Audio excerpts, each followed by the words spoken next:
마태복음 24장 또 25장 이 전체 이 두 장은 감람산 설교라고 그러거든요. 감람산 설교라 그래가지고 예수님께서 본인이 재림에 오실 때 일어날 모든 징조들과 또 재림 때 살고 있는 크리스찬들이 어떤 생활을 해야 되느냐를 설교하신 특별한 설교예요.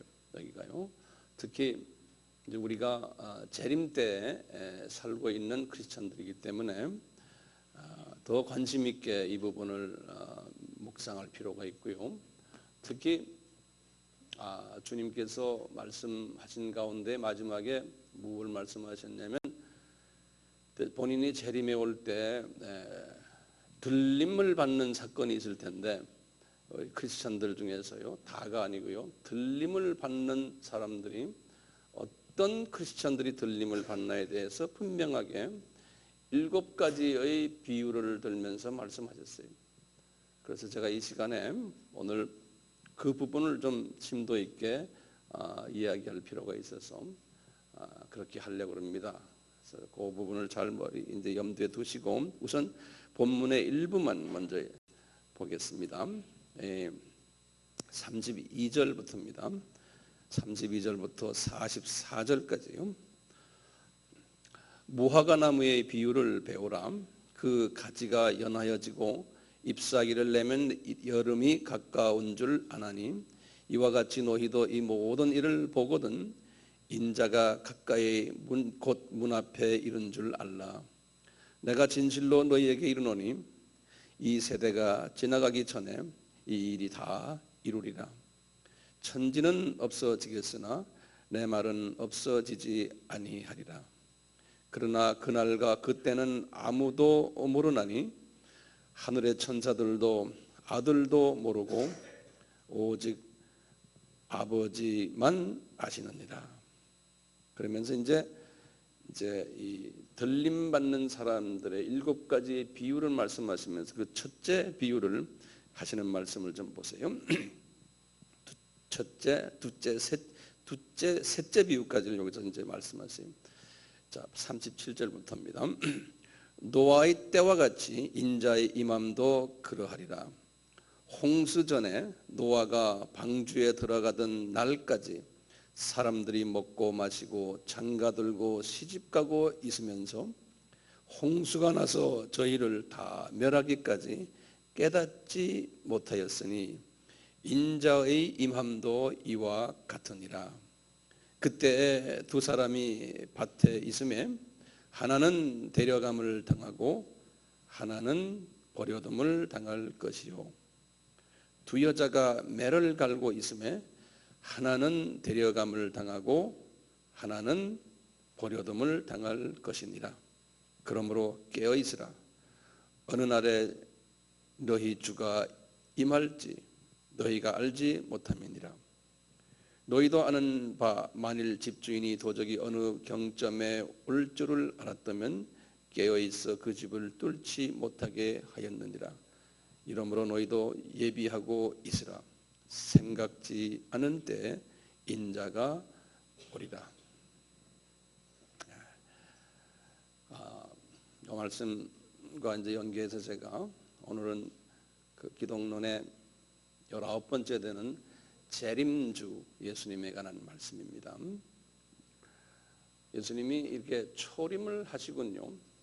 2000년 전에 이분이 내가 우리에게 지상명령을 주시면서 복음이 이 땅끝까지 다 간 그러한 때가 가까이 되면은 내가 재림에 오겠다라고 또 말씀하신 거예요. 근데 재림의 여러 가지 징조들을 또 말씀하셨어요. 그러시면서 이분이 재림에 오겠다는 말씀은 지금 여기에서 지금 우리 본문에서 보면 무화과 나무의 비유를 들어서 우선 일단락 말씀하시는 거예요. 무화과 나무는 뭡니까? 이스라엘 나라거든요. 이스라엘 나라가 독립될 것을 말씀하셨는데 이미 1948년 5월 14일에 이 말씀이 성취됐어요. 그리고는 예수님께서 약 한 65년이 지나가서요, 요한에게 반모섬에서 이제 계시록을 쓰게 하시면서 이분이 세 번 아주 분명하게 말씀하셨어요. 계시록 제일 마지막 장에 22장에 가서 세 번을 말씀하시면서 보라 내가 속히 오리라 그러셨어요. 내가 속히 오리라 그러시면서 내가 출상이 내게 있어 각 사람에게 그의 행한 대로 갚아주리라 이렇게 말씀하셨어요. 계시록 22장 12절에서요. 또 20절에 가서 또 말씀하시는 거예요. 마지막 성서의 제일 마지막 장이거든요. 예수께서 가라사대 내가 진실로 너희에게 말하노니 속히 오리라. 속히 오리라 그랬어요. 이렇게 이제 말씀을 계속 하시면서요. 20절에도 그랬고 지금 12절에도 그랬고 그런데 알다시피요. 속히 오리라고 했는데요. 그러다 보니까 2000년이 지나간 거예요. 2000년이요. 그러니까 속히 오신다는 말씀 때문에 1세기, 2세기, 3세기, 4세기 때도 많은 분들이 유명한 신학자들도 예수님이 당대에 오실 것을 믿고서 그것 때문에 준비하고 이런 일들이 역사 속에 많이 일어났어요. 근데 우리가 인간의 눈으로 보면 속히 온다 할 때 금방 속히지만 주님의 눈으로 보면 하루가 우리 예수님의 하루가 우리 역사의 1000년이라는 말씀 있죠. 모세에게 하신 말씀인데 어디에 나와요 성서에? 시편 90편 4절에 이거 다 외우셔야 되잖아요. 모세에게 그렇게 말씀하셨는데 베드로에게 또 말씀하신 게 있어요. 베드로에게 베드로 후서 3장 8절에 이렇게 말씀하셨기 그 말씀을 우리가 이렇게 참고해 보면은 1000년이 하루 같다니까요. 주님이 속히 오리라 하신 말씀을 주님의 그 시각으로 보면 이틀이 된 거예요 지금이요. 그러니까 주님이 보실 때는 이틀 지금 오늘까지가 이틀이거든요. 그러니까 주님이 보실 때 속히라는 말은 이틀을 생각하셨던 것 같아요. 안 그러면 사흘을 생각하셨든지. 우리는 1000년을 생각했지만요. 자, 그런데요. 이 말씀이요. 속히 오리라 하시고는 여러 가지 징조를 마태복음 24장에서 쭉 말씀하시고 요한계시록 6장에서도 쭉 말씀하셨어요. 이 징조를 보면은 여기서 나오는 이 모든 징조들이 지금 우리가 살고 있는 이때의 이 징조들이 다 우리 눈에서 지금 이루어지고 있어요. 과거 100년 전만 해도 그렇지 않았어요. 그러니까 속히라는 말이 하면 이틀 정도 되는 모양이다. 이렇게 우리가 추정을 할 수가 있어요. 이 징조들은 뭐예요? 마태복음 24장에 나온 징조들은 그래요. 제일 먼저 종교 다원주가 일어날 것이고 민족과 민족이 나라와 나라가 싸움하고 기근이 일어나고 지진이 일어나고 또 그리스도인들이 예수님 때문에 사방에서 미움을 받고 핍박을 받을 것이고 거짓 선지자가 많이 일어나고 불법이 성하고 그러면서도 복음은 모든 족속에게 흘러가고 빨리 흘러간다는 거예요. 이제 세계 선교가 빨리 진행된다는 거예요. 마지막 때 징조들 예수님이 하신 말씀이거든요. 마태복음 24장이에요. 거기다가 이제 예루살렘 성전이 이제 재건될 것이고 또 이스라엘이 지금 무화과 나무가 독립될 것이고 기타 등등해서 쫙 보면 그래요. 계시록 6장에도 같은 이야기를 쫙 하셨어요. 이런 걸 보면은 지금이 확실히 이제 주님의 재림이 가까울 때구나 우리가 이제 알 수가 있는. 우리만이 아니고 전 세계 웬만한 기독교의 지도자들은 주님의 재림이 가까워왔다고 외치고 있어요. 미국은 이런 것만 전문적으로 외치는 사람들이 이 TV에 나오셔서 그분들 TV가 있어요. 텔레비전이 있어요. 텔레비전 프로그램이 있어서 거의 매일 외쳐요. 매일 텔레비전에서요. 이런 분들도 많고 그래요. 심지어는 빌리 그레함 목사님도 거기에 대해서 동의하시고 외치고 계시고. 자, 근데 우리나라는 어떻게 됐는지 그런 부분에 대해서 잘 외치질 않아요. 자, 그러면요. 예수님이 재림에 오신다고 하는 그런 이야기를 들었을 때요. 구체적으로 무슨 일들이 일어날까요? 이제 우리 현실 속에서요.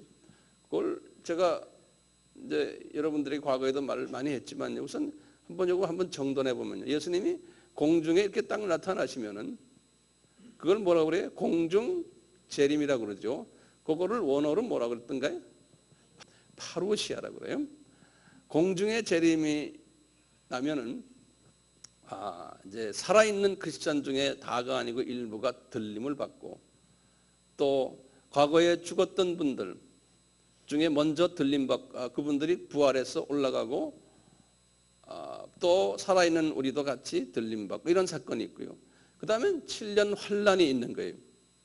그것을 세계 3차 전쟁으로 보시면 돼요. 핵전쟁이 이제 7년 환란이 있고요. 그리고는 환란이 끝난 다음에 어떻게 된다고요? 예수님이 지상으로 재림에 내려오시죠. 그 지상 재림을 뭐라고 그랬던가요? 에피파니. 에피파니라 그러는 거예요. 자, 이런 그 시나리오가 있는데요. 이런 시나리오가 있는데, 지금 우리가 어떻게 된 판인지 모르지만 지금 예수님이 공중에 나타날 그 모든 징조들이 지금 우리 눈에 나타난 그때 우리가 살고 있는 크리스천들이. 그러니까 마태복음 24장 25장의 말씀이 우리에게 직접 피부에 닿는 말씀이라고 보면 돼요. 이 말씀에 보면요, 공중 재림을 이제 크리스찬 중에 일부가 받는데요. 소수예요. 소수가 받는데 그 소수가 어떤 사람들인가라는 것을 이제 이 마태복음 24장 후반부와 25장 전체에서 말해주고 있어요. 그래서 오늘은 제가 이 부분을 좀 다뤄보려고 해요. 그래서요, 왜냐하면 우리하고 직접 연관된 사건이,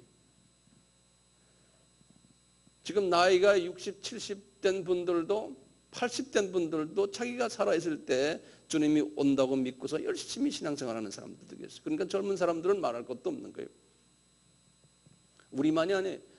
아프리카를 가도 그렇고요, 선교지에 가도 그렇고, 미주에 가도 그렇고요, 예수님의 재림을 강조하는 분들이 엄청나게 많아요. 네. 지금 오일 값이 지금 얼마로 올라갔습니까? 지금 90불이 넘었죠. 이제 100불만 되면요, 지금 오일 쇼크가 와요. 오일 쇼크가 오면 경제 파탄이 와요. 경제 파탄 오는 거는 하루아침에 오거든요.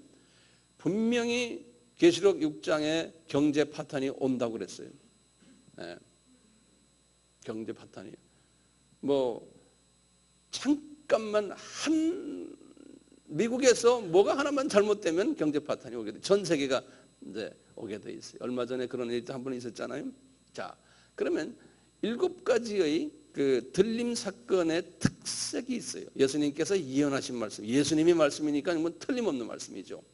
그 첫째 예언이 뭐냐면, 그 순서대로 우리가 다 머릿속에 기억하면 좋겠어요. 첫째 예언이 뭐냐면 오늘 본문 말씀 중에 첫 부분이 뭐냐? 이 사회상이 노아의 때와 같다는 거예요. 예수님이 말씀하셨어요. 노아의 때와 같다는 거예요. 예수님의 재림 직전의 사회의 모든 그 상들이 노아의 때가 같다는 거예요. 그러면 창세기 6장에 노아의 때를 보면 뭐라고 써놨냐면요, 죄악이 관영했다고 그랬어요. 그때 죄악이 관영했다는 거예요. 다시 말하면 사회가 아주 부패했다는 거예요. 오늘날도 뭐 우리 다 거기에 대해서는 다 동의하잖아요. 그 다음에 뭐가 있냐면요, 하나님을 믿는 사람들도요, 영적으로 무감각했다는 거예요. 물의 심판이 있을 것이라고 이야기했는데도 거기에 대한 반응이 전혀 없었다는 거예요. 이런 특색이 있고요. 그런데 노아의 8 식구만 그 소수죠. 소수를 대표하는 그러한 상징적인 부분이 있어요. 노아의 8 식구만 이 물의 심판을 대비했다는 거예요. 이것이 노아의 때의 특징이거든요. 똑같이 이제 불의 심판이 이제 앞으로 있을 텐데, 7년 환란이요. 불의 심판이 있을 때도 예수님이 말씀하시기를 그 당시에 이 때의 사회상이 노아의 때와 똑같다라고 예수님이 말씀하시는 거예요. 그러면 어떻게 우리가 해석할 수 있어요? 사람들이 사회가 부패하고 범죄가 전 세계에 난무하거든요. 제대로 양심적으로 사는 사람이 살 수 없는 세계가 지금 이 세계예요. 그 중에 우리나라는 좀 괜찮은 거예요. 그 다음에 교회 자체도 영적으로 무감각해요. 이런 이야기를 하면 예수님의 재림이 가까웠다 이야기를 하면은 잘못하면 뭐라고 욕하는 그러한 사람들도 있는 세대예요. 그 다음에 소수만 여기에 대해서 관심이 있는 그러한 세대에 우리가 지금 살고 있습니다. 그러니까 예수님 말씀이 맞죠. 자, 두 번째는요. 거기 40절 성서에 보면요. 그때 그랬어요. 그때 두 사람이 밭에 있음에 하나는 데려감을 당하고 하나는 버림을 당한다고 그랬어요. 40절에 두 사람이. 그러니까 농부를 이야기하는 거죠. 밭에서 일하는 농부예요. 네. 이 농부는요. 누굴 이야기하냐면 이 지금 마지막 때에 살고 있는 우리 크리스찬들을 이야기하는 거예요. 우리 크리스찬들은 마지막 때의 복음 농사를 위해서 불림을 받은 하나님의 자녀들이에요. 농부들인데요. 그런데 이 농부들 안에 보면 두 그룹이 있다는 거예요. 농사는 짓는데 밭을 갈고 씨도 뿌리고 물도 주고 자라게 하고 전지도 하고 잡초도 뽑아내고 열매 맺게 하는 일을 하는 데에 그 중에 한 그룹은 잘하는데 한 그룹은 주님의 뜻대로 안 한다는 거예요. 우리가 신앙생활 지금 하고 있는데 주님이 보실 때에 이 주님의 뜻을 따라서 하는 사람들이 있냐면 그렇지 않는 사람들이 있다는 거예요. 그래서 뜻대로 했던 그 농부는 들림을 당하고 그렇지 않는 농부는 그대로 놔뒀다는 거예요. 그러니까 오늘날 크리스찬들 중에서도 똑같이 그렇다는 거예요. 그런데 노아의 때와 같다 그랬으니까요. 이 뜻을 따라 사는 사람이 다수입니까? 소수입니까? 소수예요. 소수가 들림을 받는다는 거예요. 그리고 세 번째 보세요. 세 번째 41절부터 44절에 두 여자가 매를 갈고 있음에 하나는 데려감을 당하고 하나는 버려둠을 당할 것이니라. 세 번째의 매를 가는 두 여자의 비유예요. 매를 가는 두 여자예요. 여기 지금 보면 농사를 지어가지고요. 이제는 열매가 거쳐졌어요. 열매가 거치면 그 열매를 이제 매다가 가는 거예요. 뭘 하려고 가는 거예요? 떡을 만들려고 가는 거예요. 그렇죠? 가루를 만들어서 그 다음에 이제 빵을 만들려고 떡을 만들려고. 그건 조금 더 수준 높은 크리스찬들이에요. 그런데요. 마지막 때 우리가요. 이 떡을 가는 일을 하는데 떡을 가는데요. 떡은 만들었는데 한 그룹은 들림 받고 한 그룹은 들림을 못 받았다는 거예요. 떡을 만드는 것은 하나님의 말씀이거든요. 그렇죠? 하나님의 말씀을 만들어서 그것을 나눠주고 자기도 먹고 하는데 왜 같은 떡을 만들었는데 이런 구별이 나올 거예요? 예수님이 보시기에는 그러시는 거예요. 떡 하나는 무교병 떡을 만든 분이 있고 하나는 무슨 병에? 유교병. 같은 떡인데 누룩이 있는 떡을 만들어서 막 나눠주는 사람이 있냐면 누룩이 없는 떡을 만들어서 나눠주는 사람이 있는데 들림받은 사람은 어떤 사람일까요? 누룩이 없는 떡을 만들어서 나눠준 그룹인데 그게 많아야 적어요. 적다는 거예요. 그러니까 성경 공부도 그렇고 설교도 그렇고 잡다한 누룩을 집어넣어가지고 하면 그것은 주님이 원하는 주님의 말씀이 아니에요. 거기에 누룩이 없어야 돼요. 순수한 말씀만 우리가 전해야 돼요. 그 순수한 말씀은 결론은 누구로 끝내야 됩니까? 예수님으로 끝내야 돼요. 성서 공부도 그렇고 모든 우리의 설교도 그렇고 교회 행사도 그렇고 다가 예수님으로 끝내줘야 돼요. 안 그러면 누룩이 있는 그러한 빵을 만든 거나 마찬가지예요. 그러니까 어떤 사람이 들림받아요? 예수에만 완전히 미쳐서 성서를 봐도 예수, 설교를 들어도 성경 공부를 해도 예수, 예수. 그 빵을 만드는 사람, 또 그것을 나눠주는 건 전해주는 사람이에요. 이런 순수 예수만 전해주는 거예요. 우리 교인들이요, 아미 교회 전하면 안 돼요. 아미 사역을 전하면 안 돼요. 예수님을 전해야 돼요. 예? 예, 우리는요. 우리 교회가 유명하고 뭐 어쩌고 이런 거 필요 없어요. 우리 교회가 건물이 크고 우리 교단이 어쩌고 그거 다 누룩들이에요. 그런 사람들은 들림을 못 받는다는 거예요. 들림 받을래? 그러려면 예수님만 전하셔야 돼요. 황 목사 이야기할 필요도 없어요. 예수님만 전하셔야 돼요. 네, 예수님만. 근데 그 사람들은 소수라는 거예요. 소수라는 거예요.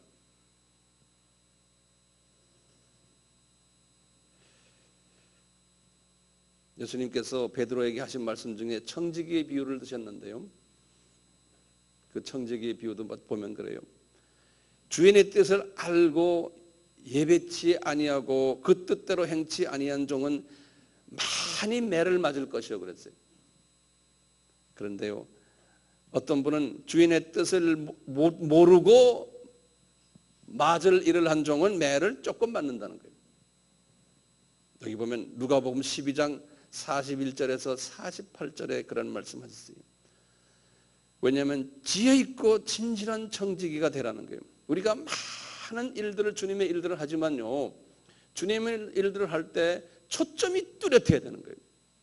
예수님으로 초점을 뚜렷하게 하고 그분에 대해서 초점을 뚜렷하게 하고 우리가 행사를 하든지 뭐 하든지 다 해야죠. 그 외에 주종이 바뀌어버리면 안 돼요. 그렇기 때문에 우리가 주님의 뜻을 알고서 청지기 역할을 잘해야죠. 주님의 뜻을 알고 또 딴짓을 하면은 매를 맞는다는 게 주님한테 가서요. 네. 무서운 말이죠. 자, 네 번째 보시면요. 이제 네 번째요. 이제 성서에 보면 45절부터 나와요. 이게 청지기의 예를 드는 거예요. 뭐냐면 충성되고 지혜 있는 종이 되어 주인에게 그 집 사람들을 맡아 때를 따라 양식을 나눠줄 자가 누구냐. 주인이 올 때 그 종이 이렇게 하는 것을 보면 그 종이 복이 있다 그랬어요. 이제 주인이 올 때, 그러니까 재림이에요. 예수님께서 지금 말씀하시는 재림 때 우리가 지금 떡을 지금 무교병을 둘 중에 한 병이죠.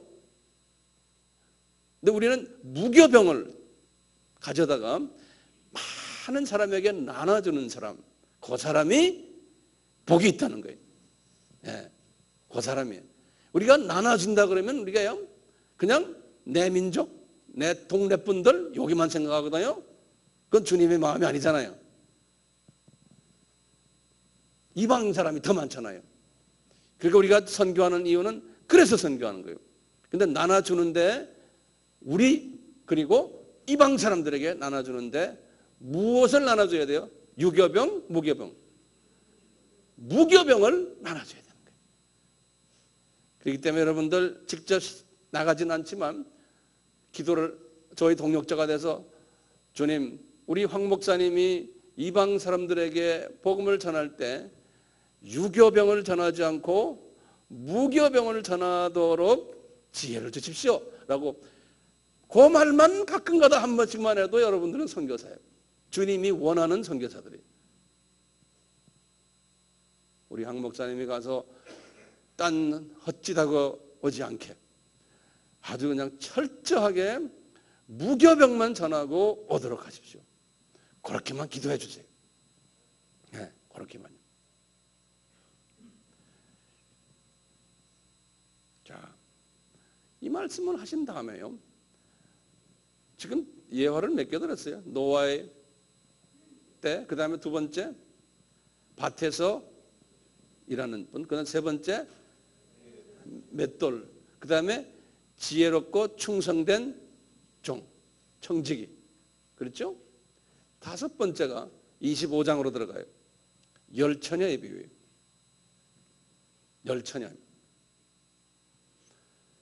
이 처녀라는 것은요, 신랑의 후보생들이에요.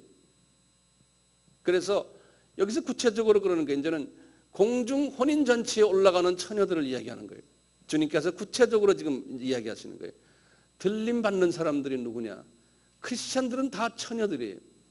그런데 예수님과 이제 혼인 예식을 진짜 하는 사람은 소수라는 거예요. 이제 올라가서요. 예. 올라가서 하는데 두 가지 그룹이 있다는 거예요. 이 마지막 때 교회 안에도 뭐냐? 등은 있는데 뭘 안 가지고 있다고요?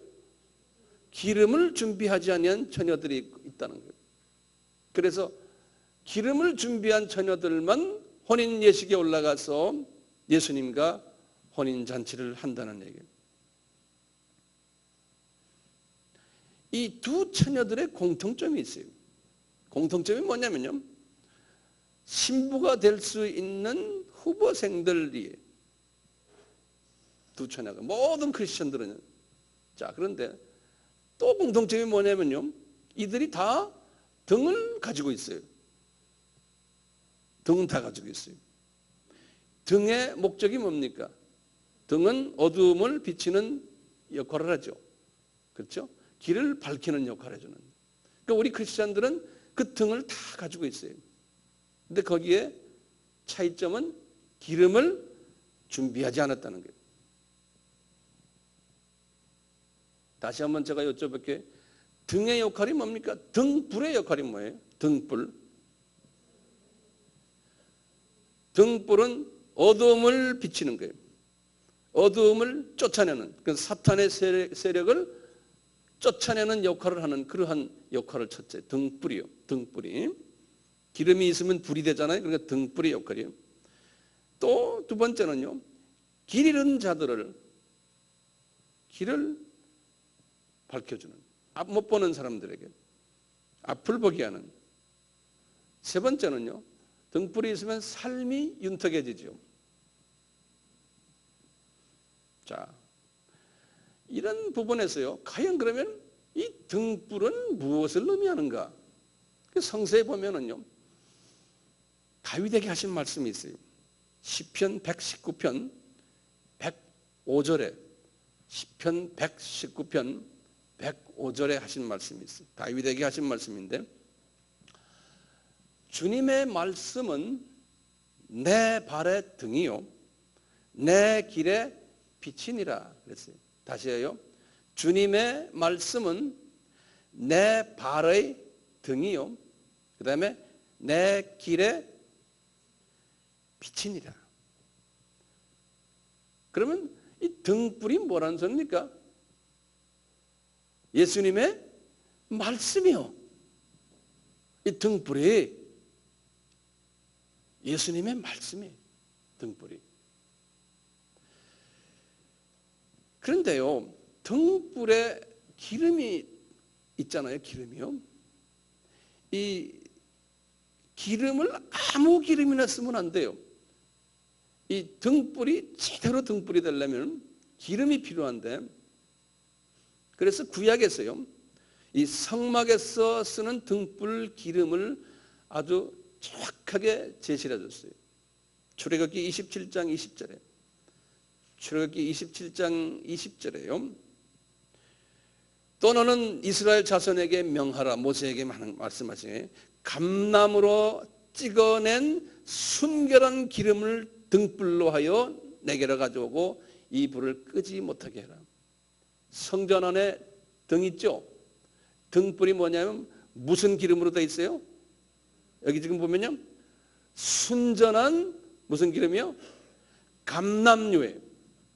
순전한, 거기다 순전한이라고 그랬어요. 그러니까 이제 감람유를 짜면서 거기에 찌꺼기가 있으면 안 돼요. 감람나무가 누굽니까? 예수님이에요. 영어로는 올리브 트리. 예. 감람유가 예수님이에요. 예수님의 성령도 되고 예수님의 말씀도 되고. 예. 그런데 순수한 기름을 쳐야 된다는 거예요. 다시 말하면 무교병이에요. 무교병. 순수한 하나님 말씀으로 등을 비춰야 돼. 순수하지 않으면요, 능력이 나타나질 않아요. 어두움이 도망가질 못해요. 빛은 빛인데 이 불순물이 들어있는 기름, 우리나라도 지금 자동차 기름에 그런 기름들 있잖아요. 그러면 어떻게 됩니까?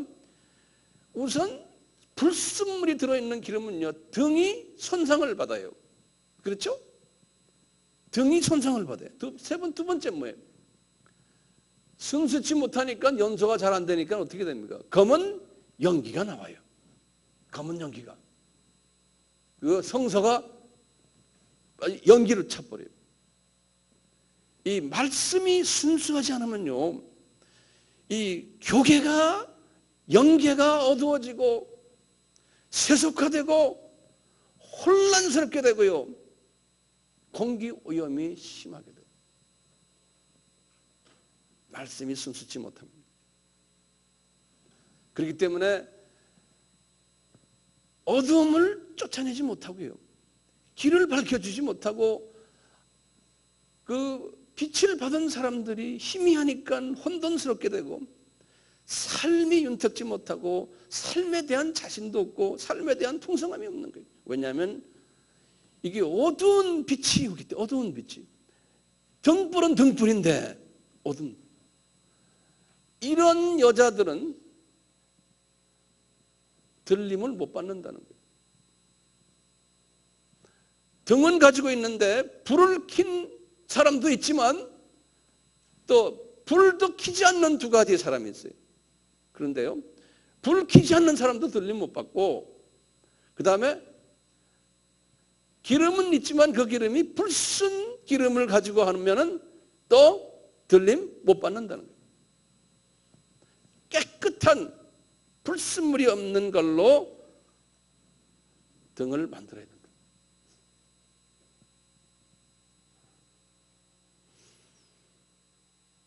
이 순수한 감람류를 가진, 등을 가진 신부의 역할이 있어요. 왜 신부라 그랬을까요? 이런 사람들이 하는 역할이 있어요. 왜 신부라 그랬을까요? 신부 하면은요, 예수님의 와이프거든요. 쉽게 말하면요, 예수님의 와이프 역할을 하는 역할이 있어요. 첫째는 뭐예요? 예수님의 자녀를 태중에 임신하고 있어야 돼요. 그러면 그 다음에 아기를 낳죠. 그게 뭡니까? 영적으로요, 말씀 전해서, 전도해서 예수님을 영접케 하는, 주 안에서 새롭게 태어나는 그런 일들을 하는 사람이에요. 순수한 음식을 잡수신 사람이. 그런데요, 순수한 음식을 잡수지 않은 사람도 그렇게 해서 아기 낳는 사람도 있어요. 그러면 자기하고 똑같은 종류의 아이를 낳아요. 아기 낳기만 하면 됩니까? 신부가 되려면 그 다음에 뭐 해야 돼요?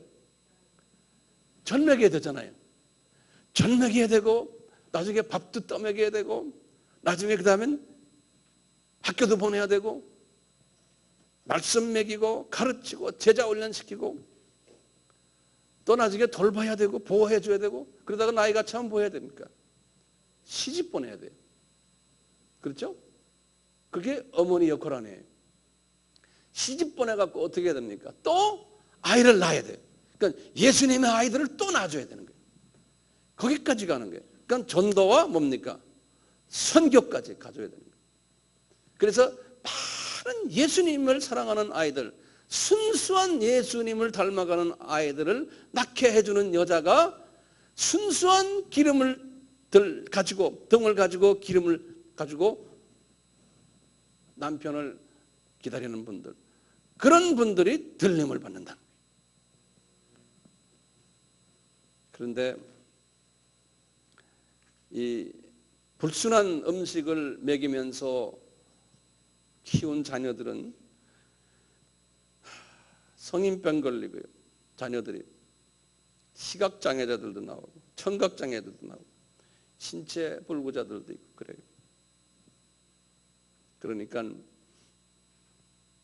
이런 분들이 체생산을 해서 아이를 많이 낳는데요, 아이들도 그런 식으로 먹는 거예요. 아이들 매일 햄버거 먹이고, 자연식 안 먹이고, 그러면서 혼탁한 음식을 먹여가지고 그런 아이들을 많이 낳는 거예요. 그래서 우리가 지금 오늘날 육적으로 지금 그런 일들이 일어났지만 영적으로도 똑같이 그런 일들이 일어나고 있는 거예요. 영적으로 똑같이. 그렇기 때문에 주님께서 그러셨어요. 마태복음 7장에 가서 우리 산상수훈 했잖아요. 그랬어요. 너희들이 내 이름으로 선지자 노릇도 하고, 다시 말하면 가르치고 설교도 하고 카운셀링도 하고 전도도 하고 선교도 했고, 내 이름으로 너희들이 귀신도 쫓아내고 영성운동도 하고 부흥회도 하고 병자도 고치고 다 했다는 거예요. 내 이름으로 많은 권능을 일으키고, 그렇지만 내가 도대체 네가 누군지 모르겠다는 거예요. 예수님께서 예언하셨어요. 그러시면서 그러는 거예요. 이 마지막 때 이런 일들이 일어날 겁니다. 교계가요, 음식을 다르게 먹어가지고 모든 엄청난 보이는 일들을 많이 하는데 그것이 다 주님 보시기에는 가증스럽다는 거예요. 그래서 마태복음 6장에 주님께서 하신 말씀이 있어요. 바리새인들, 서기관들, 소위 종교인들이 사람들에게 보여주려고 외식을 한다는 거예요. 구제도 막 사람들에게 칭찬받기 위해서 하고, 기도도 엄청나게 사람들 보는 데서 많이 한 사람처럼 보이고, 금식도 그렇게 하고 종교인으로서 보이면서 커지고, 그래서 사람들에게 인정받기를 원한다는 거예요. 왜 그럴까요? 사람이란 것은 보이는 것에 집중하게 되어 있는 거예요. 그런데 우리의 크리스천 라이프는 뭡니까? 이 세상에 보이는 게 아니잖아요. 우리는 저세상 백성 아닙니까? 저세상 보이는 것에 우리가 집중해야 되는데 그런 사람은 많지가 않다는 거예요. 예수님께서 말씀하시기를, 과거 2000년 동안 기독교 역사를 보면 또 그거 보여줬어요. 예수의 이름으로 하지만 다 이 세상 보이는 것에 더 관심이 많은 거예요. 그래서 그것을 세속화라, 그런 말 써요. 세속화라. 이 세속화된 목회자들이나 또는 교계의 지도자들이나 또는 장로님들이나 권사님들이 많으면은 이 세상의 마음에 두고 이 세상 사람처럼 사는 사람은 존경을 못 받는 거예요. 왜냐하면 저 사람들은 이 세상 것에 가치관을 두지 않고 저 세상에 가치관 둔 사람들이라고 생각하는데 알고 보면 그렇지 않은 거예요. 그러니까 마음이 답답한 거예요. 그런 사람들은 주님께서 그러는 거예요. 저 사람들은 들림 못 받는다는 거예요. 왜냐하면 너희들은 이 세상에서 이미 다 상을 받았다는 거예요. 그러니까 나 같은 목사들은요, 나 같은 사람들이요, 이게 사람들에게 많이 칭찬받으면 안 돼요. 그리고 사람들 앞에서 유명해지면 안 돼요. 저도요. 그리고 사람들이 좋아하는 걸 다 가지면 안 돼요. 그러면 뭐가 다릅니까? 그런데 이 종교라는 건요, 불교도 그렇고 힌두교도 그렇고 기독교도 그렇고 천주교도 그렇고요, 종교 지도자들은, 성직자들은 자기가 욕심만 내면 다 가질 수 있는 자리예요. 왜? 사람들을 데리고 노는 포지션에 있기 때문에 그래요. 어느 종교나 마찬가지예요.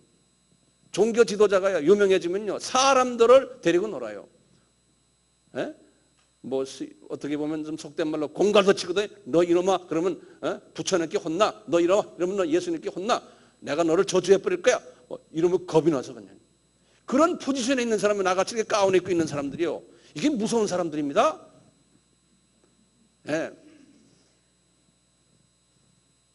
어느 종교나 마찬가지예요. 그렇기 때문에요, 세속화하려면 엄청나게 세속화될 수 있는 장본인들이 교계 지도자들이, 종교 지도자들이에요. 과거 2000년, 과거의 기독교 역사나 불교 역사나 힌두교, 지금 이슬람교도 똑같아요. 주님이 그걸 다 아시고 하시는 말씀입니다. 여섯 번째 비유예요. 이제 일곱 번째만 남았어요. 여섯 번째 비유가 탤런트 비유.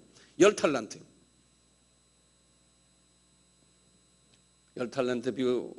탤런트 한 사람은 5달란트, 한 사람은 2달란트, 한 사람은 1달란트 그러잖아요. 1달란트인데 주님께서 말씀하시는 게, 너희들이 이 5달란트와 2달란트를 가진 사람을 칭찬하시면서 하시는 말씀이 너희들은 내 주인의 즐거움에 참여할지어다 그러는 거예요.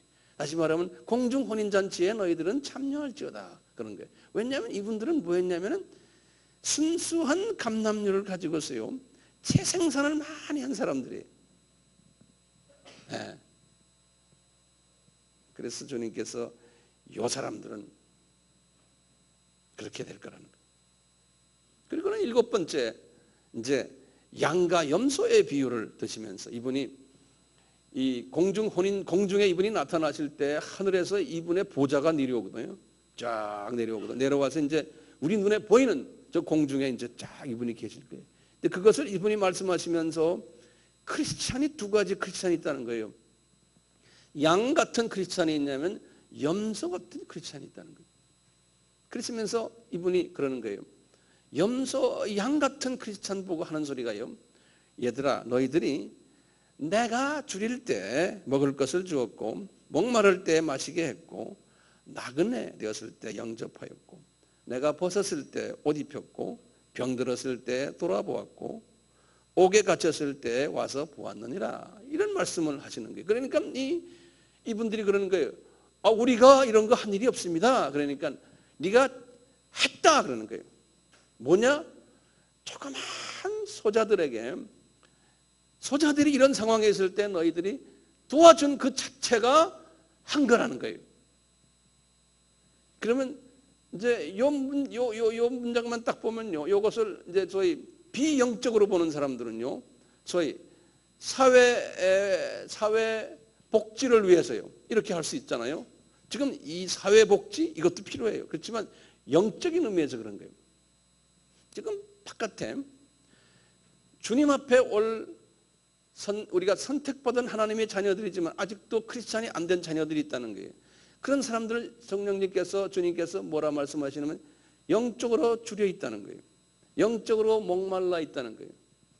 영적으로 나그네 되어 있다는 거예요. 영적으로 옷을 벗었다는 거예요. 병들었다는 거예요. 영적으로 옥에 갇혀 있다는 거예요.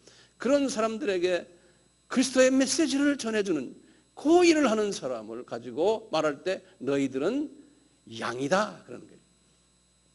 그러니까 메시지도 무교병을 전해야 돼요. 무교병을 줘야죠. 유교병을 주는 메시지가 아니에요.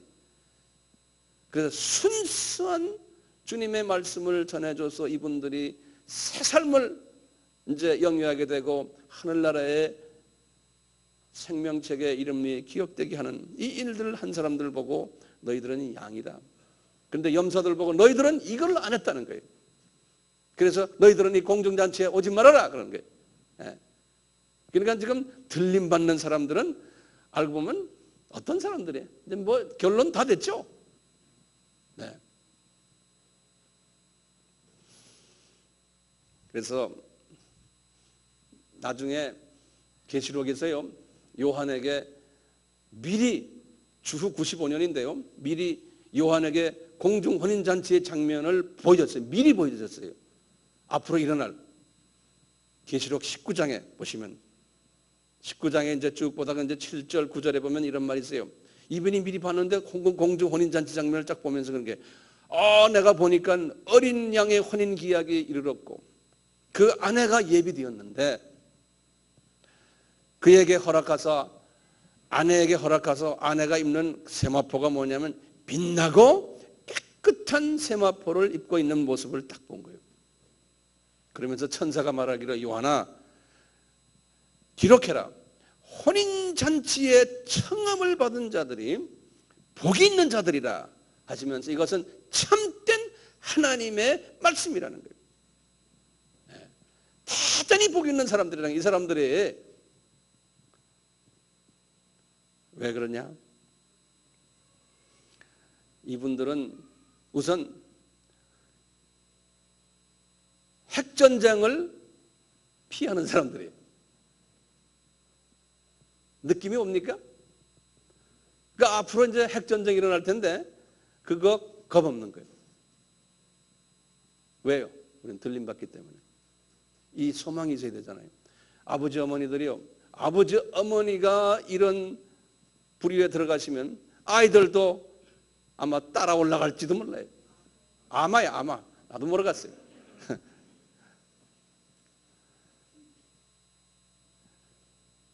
그 다음에 뭡니까? 이제 공중 혼인잔치에 올라가 예수님과 이제 법적인 이제 부부의 계약을 한 후에, 그리고는 나중에 7년 환란이 끝난 다음에 이분이 내려오잖아요. 내려올 때 우리 따라서 같이 내려오는 거예요. 내려와 가지고 그때부터 목에다가 딱 힘주는 사람이 돼버려요. 그때부터 이제 천년 왕국을 지나갈 때 지도자 계급이 되는 거예요. 귀족 계급이 되는 거예요.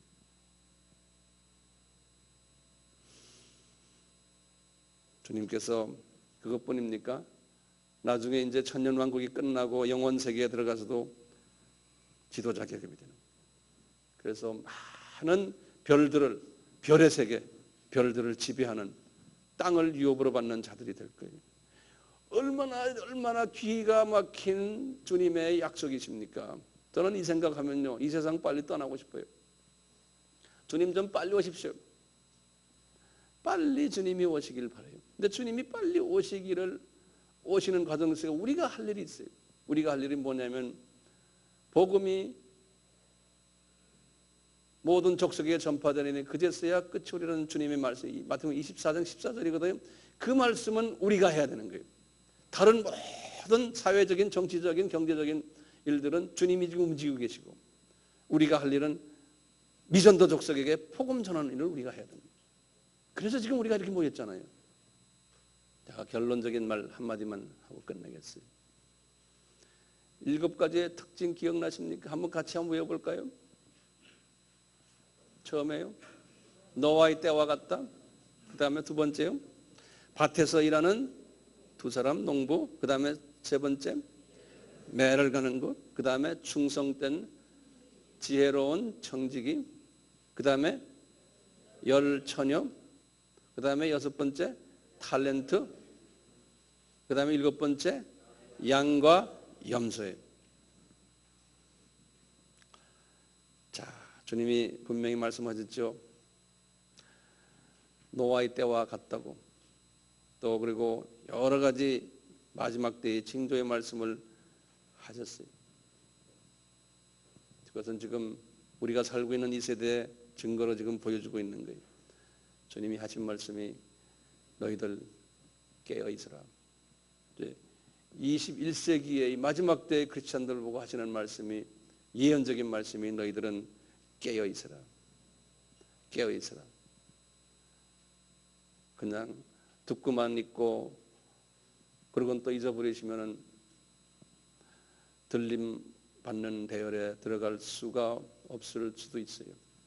저는 우리 공동체 식구들이 한 사람도 예외 없이 다 들림 받기를 주님께 부탁을 드리고 있어요.